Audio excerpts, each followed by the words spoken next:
Hi, everyone. Thanks for joining. Just waiting for Dr. Kyle Stephenson to join.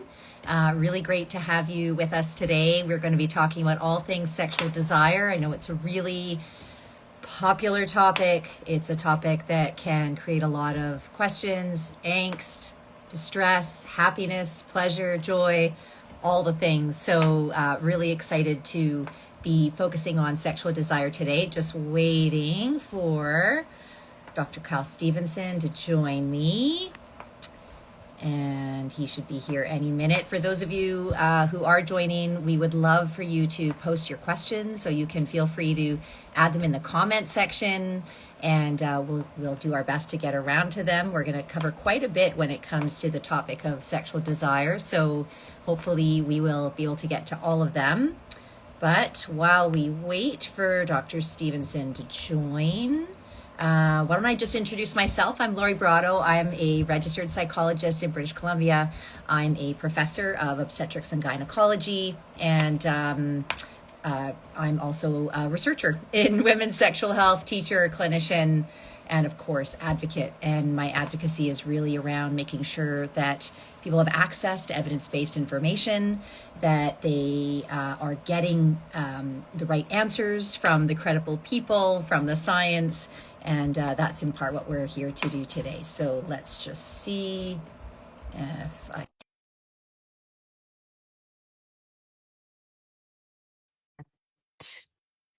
Let's see, I just sent an invite out. So yeah, I feel if you're just joining in right now, again, feel free to think of what your questions are. No question is a bad question. It turns out when it comes to sexual desire, people have a lot of questions and trouble finding access to the right information. So chances are, if you do have a question, someone else might have the exact same question that you do. So let's try again.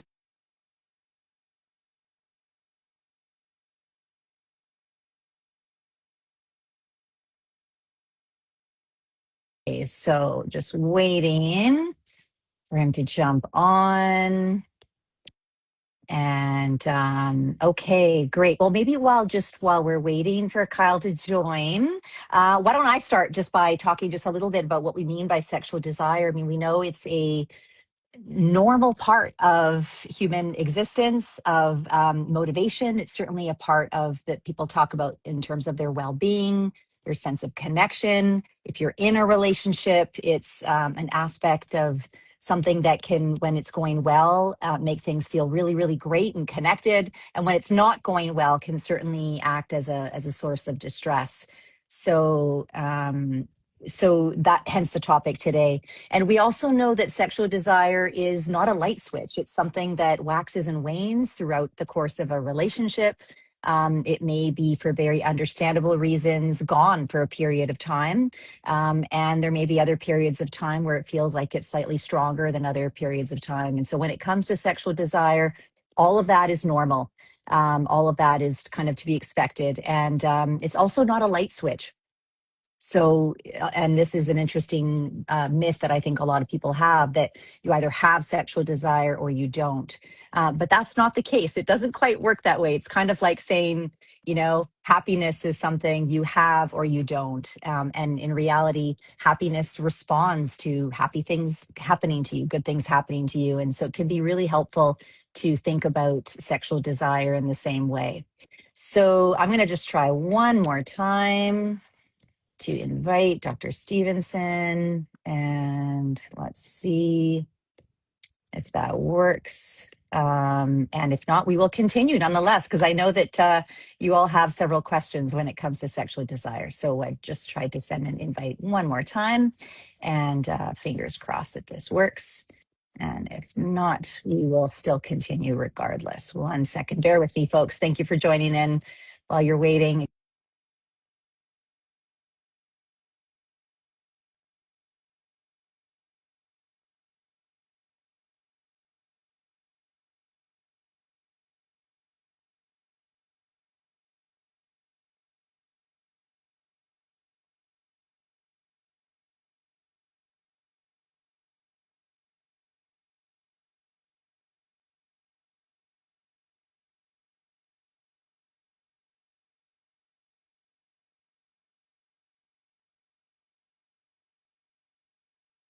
All right. So why don't I just start? And then if Kyle can join us, great. And if not, then we'll still get started nonetheless. Okay.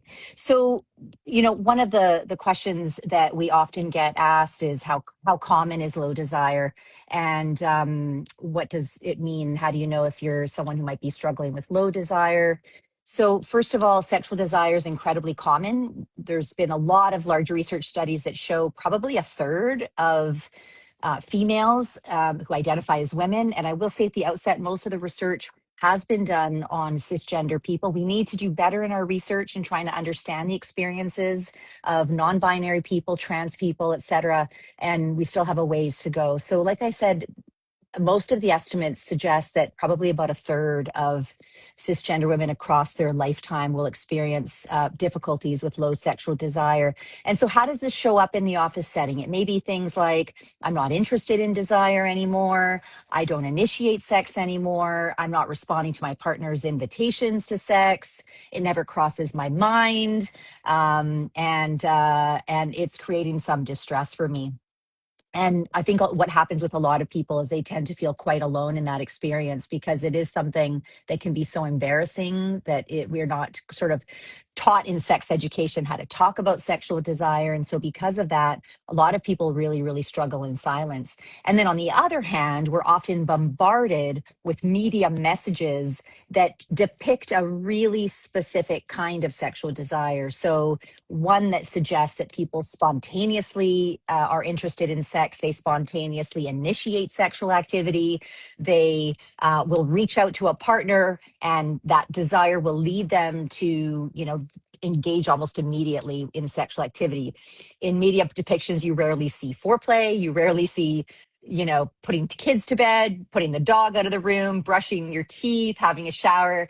And yet these are all very normal, very understandable aspects of what happens when people are making that transition from what we call sexual neutrality towards sexual activity. And so as a result, I think it leaves us with a lot of inaccurate messages of what sexual desire looks like. It depicts it as this in this very kind of spontaneous way.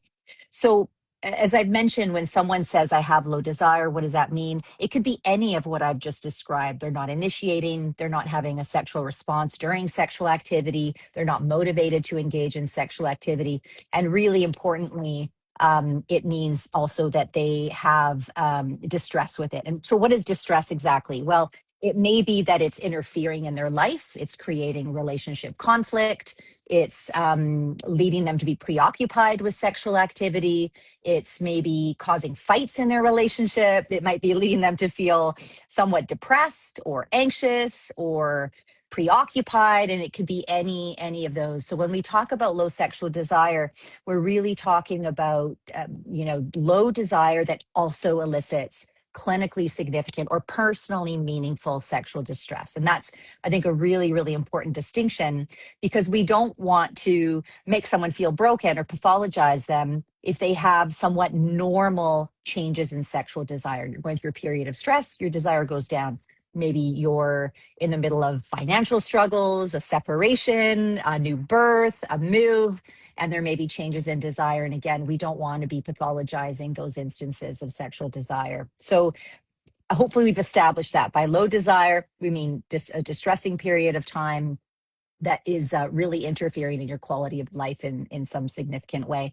So another one of the questions that we often get asked are, what are some of those things that can affect desire, that can really contribute? I've talked about some of the things that contribute in sort of these normative changes, right? So period of stress, changes in your relationship, postpartum, medication, et cetera. But we also know that there can be factors right in the relationship itself that directly contribute to low sexual desire. So feelings of being really disconnected from a partner, maybe there's an unresolved conflict from something that happened, even in the distant past, can still surface up in the present day and lead you to having a change in your sexual desire. There's been some really interesting research, and I was lucky to be a little bit of a part of this in carrying an unequal kind of division of labor in the household. And that may seem a little bit kind of superficial, but indeed, we actually did a big review of the literature and found that when there's that kind of unequal division of labor, with one person contributing so much more to domestic activities, child rearing, other caregiving activities, that it can definitely impact a woman's level of sexual desire. So not something we want to dismiss, definitely.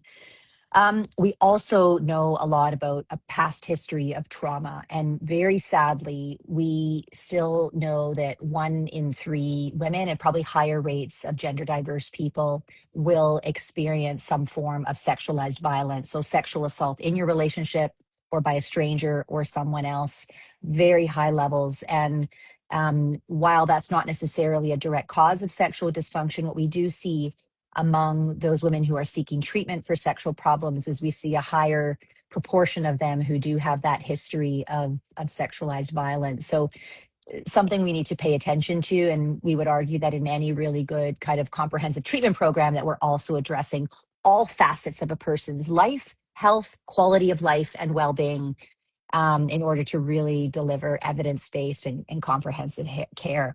So let me pull up another question that we also get asked a lot. And the question is, when does low desire become something worth seeking support for? And what are some signs that it's starting to affect someone's well-being, confidence, or relationship? So I think what we've established so far is that these desire concerns are common, but when we combine it with distress and interference in life or bother, that this might be a signal to ask for help.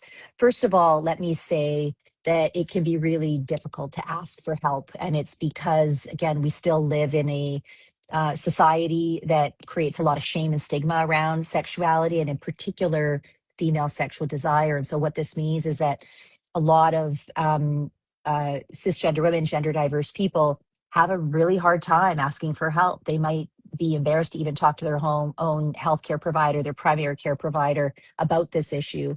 And even when they do bring it up, oftentimes they'll say that it's not met with what they were expecting. They were sort of expecting to be validated, supported, pointed in the right directions.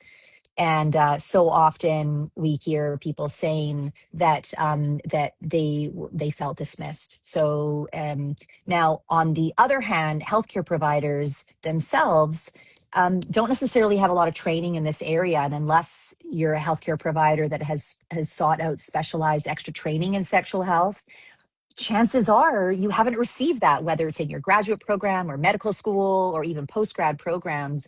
It's not a standard component of how we train healthcare providers. And so because of that, it means that a lot of healthcare providers are simply not getting trained in how to provide care for someone with sexual health concerns.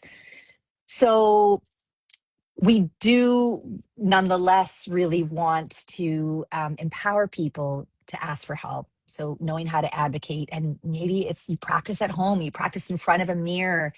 And I often say to people, try and frame it as an aspect of health and quality of life. So in the same way that if you sustained an injury to your arm, you would go to a healthcare provider and say, my injury is interfering in my quality of life.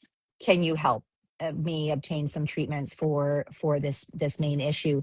And so I think it really behooves us to think about sexual health in the same way. Sexual health is health. And I really believe that once we start sort of viewing sexual health as health, it means then we view it as no different than other facets of our life and our well-being.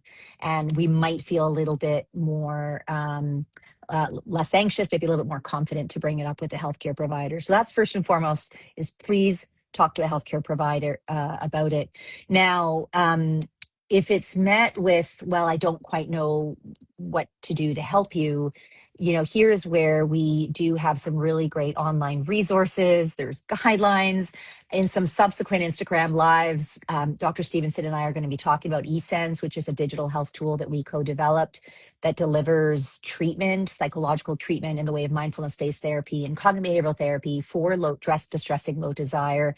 And within eSense, we really kind of coach in a way the person to really think about those multiple different domains that are contributing to their low sexual desire. So that could be a helpful place to start. But we also know that, again, just kind of prioritizing this as a part of your health and well-being is a really important place. I'm just going to check in and see if there's any questions that have been posted so far. I'm going to try yet again to try and invite Kyle into the live. These technical glitches, they happen sometimes, but we're going to do our best to try and get past them and keep going. And otherwise, we'll try and get him on a future live. So I'm going to bring up just another question that sometimes I get asked, and that is, many people tell themselves, maybe this is just how I am now. I've reached a certain age, or I've reached menopause, or I've reached, whatever the case may be. Maybe I should just forego this aspect of my well-being. And I had a great sex life for many, many years, and I'm kind of okay with this not being a priority for me anymore. And, first of all, I think I would say that everyone can make their own empowered decision about whether this is important to them or not. And you're under no obligation to make this a part of your life, behavior, quality of life, relationship, etc.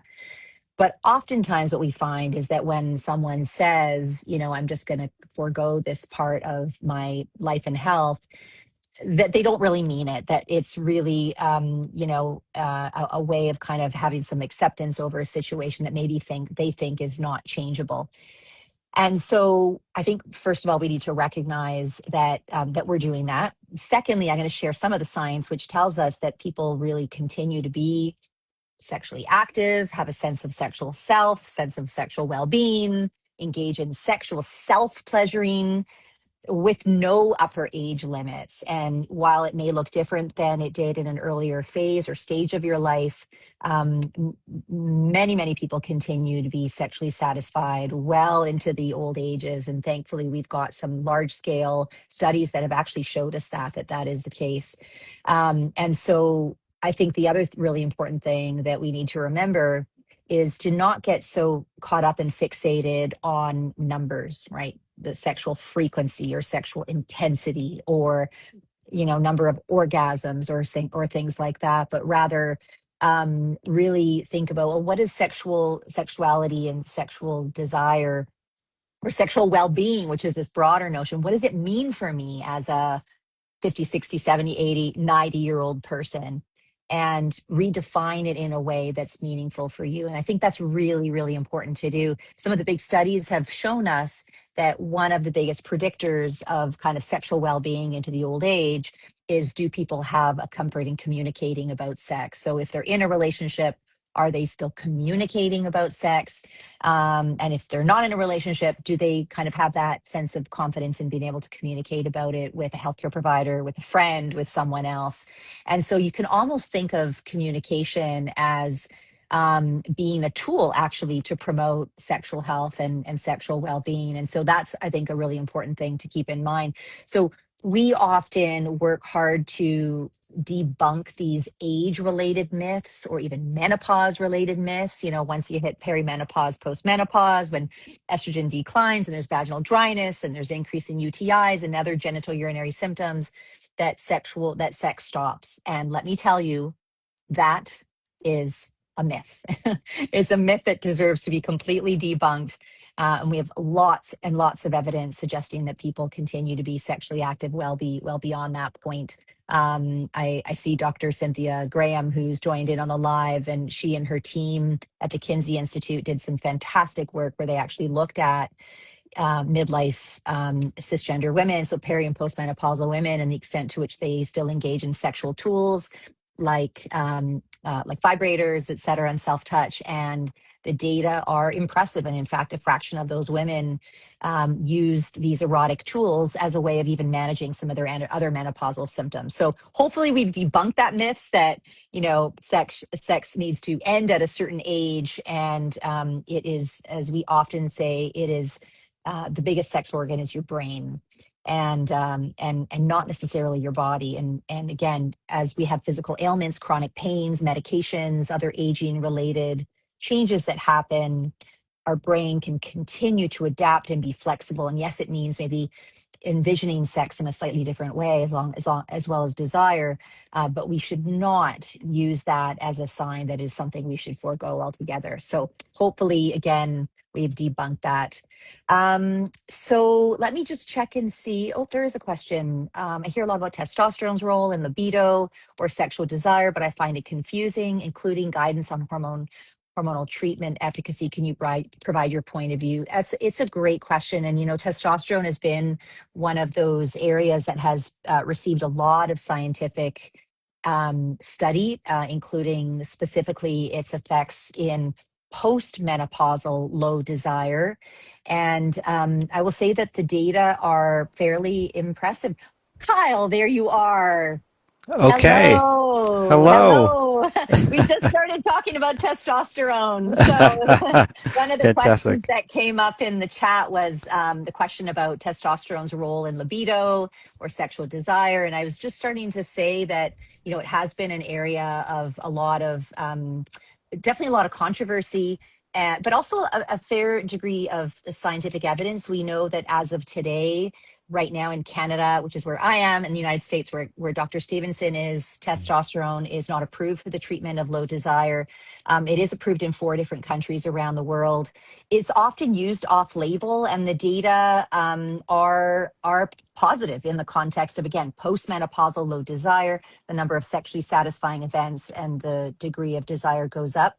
When you look across all those studies, the overarching summary is that about half women who have this really specific kind of low desire, once you rule out relationship issues, anxiety, depression, other maybe more psychosocial factors, about half of those women will respond positively to testosterone. So not for everyone, and certainly not for everyone that Dr. Stevenson and I see, but for a segment of women, definitely. So okay, now that you're here, why don't I backtrack a Fantastic. bit? Great that we could get you on. I've introduced you, but why don't you go ahead and introduce yourself? Yes, thank you everyone for your patience. Dr. Kyle Stephenson. I'm an associate professor of psychology at Xavier University, co-founder of eSense, and I'm really happy to be here. Thank you, Lori, for holding down the fort. I appreciate that very much. Yeah, no problem. Great to have you. And I just did a teeny tiny mention of eSense, and including that you and I will talk about it in future Mhm. lives. So one of the questions I wanted to pose for you specifically, because you're definitely an expert in this topic, is how you think about the difference between low desire and sexual distress, Mhm. and why that distinction matters. Right. Yes. So when we think about this as psychologists in particular, but as healthcare providers more generally, we really are thinking of these two components of more of the nuts and bolts of sexual activity, sexual desire, sexual arousal, and then emotional well-being, distress, anxiety, shame, frustration on the other hand. Oftentimes these things go hand in hand, but funnily enough, my dissertation was on this topic of the distinction between these two things, is that for men as well, but especially for women, there are many cases where you have lower levels of desire, arousal, difficulty reaching orgasm without necessarily extremely high levels of distress. And in many other cases where you do have a lot of distress. And so much of why that is important is because it suggests that there's not this inherent link between lower levels of desire and distress. Of course, it is distressing in many cases, but it raises the question of why is that? What are those downstream secondary consequences? Is low desire preventing sex from happening altogether? Is it being interpreted as some fundamental problem or flaw in the person? Is a partner interpreting it in a way that's really distressing? And so we've done quite a bit of work trying to identify what are the things that the low desire actually does to the person, to relationships. And then if we can address those directly, that's often much more effective than trying to just sort of brute force increased levels of low desire. Yeah, awesome. Awesome. And I'm so glad we brought you in because, like I said, you're the expert on this topic. How does this show up in your clinical setting? Like, what might someone say Mm-hmm. in that scenario? Yeah, so I think so much of the questions that I talk about with patients is, you're coming in here obviously to see me. There is some way in which it's a problem for you and or a partner if you have one, and it can sound like such a silly question, and it can sound almost flippant of why. Why is this a problem? What does this actually do for you? And equally important, if the desire was higher, how would that actually improve your life? And it can be such a strange question because we are socialized to have these really specific standards about what I should be sexually and what sex should look like. And to just step back for a moment and say, wait a minute, why is this actually a problem for me? Like, what does it do for me? What does it do for my partner? And equally important, does it have to do those things? And once you step back and really have an individual or a couple talking about what do we want from sexual activity? We want to feel liked. We want to feel wanted by the other person. We want to have pleasure. We want to have safety. And then you start thinking, what are the variety of pathways to get there? Can we take it off of sexual desire to carry all of that weight in the relationship? And once you start having that conversation, then it is a team working to just make a good sex life rather than individuals or members of a couple in silos trying to either make desire happen or cope with the fact that it's not there. Yeah, yeah, totally. It makes a lot of sense. And I hear that in my offices as well. So there's one more question that came through that I would love to put to you. And it was someone who said, I've struggled with low desire for the last year, despite being on menopause hormone therapy. Mm-hmm. Um, no testosterone, though, which I can't take. My husband, although he has the desire, he's never been one to initiate and often Mm-hmm. left it up to me. Mm-hmm. With my low desire, I do not initiate anymore. Despite openly talking about it, we can't seem to find the right rhythm. Any tips? It's a really good question, and what's so interesting about situations like this is that you would tend to think that if you've been in a long-term relationship, it would be easier to talk about these things. You know each other so well, you have so many positive and potentially mixed experiences in different parts of your life. But in some ways, what I see with couples, especially those that have been together for a long time, is that once desire has decreased, or basically if there's really a necessity to have this new type of conversation, it can feel especially embarrassing because you feel like I should have this figured out with my partner. It should just Right. flow naturally. We shouldn't be doing what two 19-year-old kids are doing of trying to figure out how we even manage sex together. And so there can be this embarrassment to even Yeah. bring it up in a way of saying, I don't know what to do. But once that conversation starts, there's also this sense of, have I really known my partner, right? Like, is Yeah. this a new relationship altogether? Because often you're negotiating these things for the first time. So, tips, hard to boil it down, but I guess the one of the most important is just to normalize and give yourself some grace that it is awkward, it is embarrassing, and that's true for both partners. And that oftentimes the answer ends up looking like something not going backwards in time in the relationship, but really creating something new for the first time. Yeah, yeah, awesome. Right.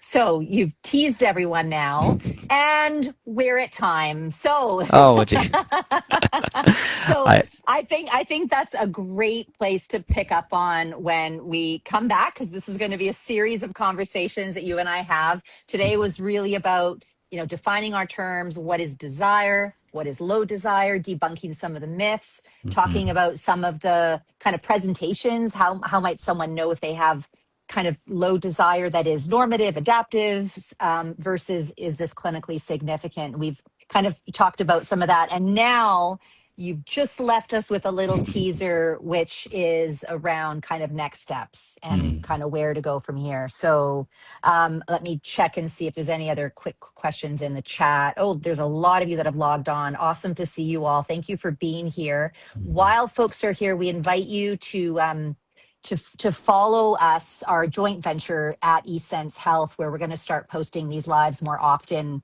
and we're going to have more conversations about low desire, about eSense, about evidence-based treatment for it, and actually, we really want to hear what you want us Mhm. to talk about. So we've kind of puzzled through some of the main things that we hear about in our clinical practices, but we would love to hear the questions that you all have. Again, knowing that most people, most of us will never seek help for these issues, and we suffer in silence, and there's a lot of shame and stigma. So reach out to us, send us a DM, follow us at eSense Health, send us what the question is, and we will program it for future conversations. We're also going to save this live and put it on our different handles.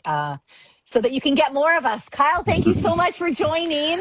Yes, and thank you everyone again for your patience. I look forward to next time being able to ask Dr. Brotto some questions, and please do send. I mean, we are doing this to really to answer the questions of women with these concerns. So please Yeah, do send your questions in. That is what we really enjoy doing is looking at those, thinking about those, and sending them back to you. awesome. Okay, good night, everyone. Thank Thank you. you. Bye, Kyle. Bye, Laura.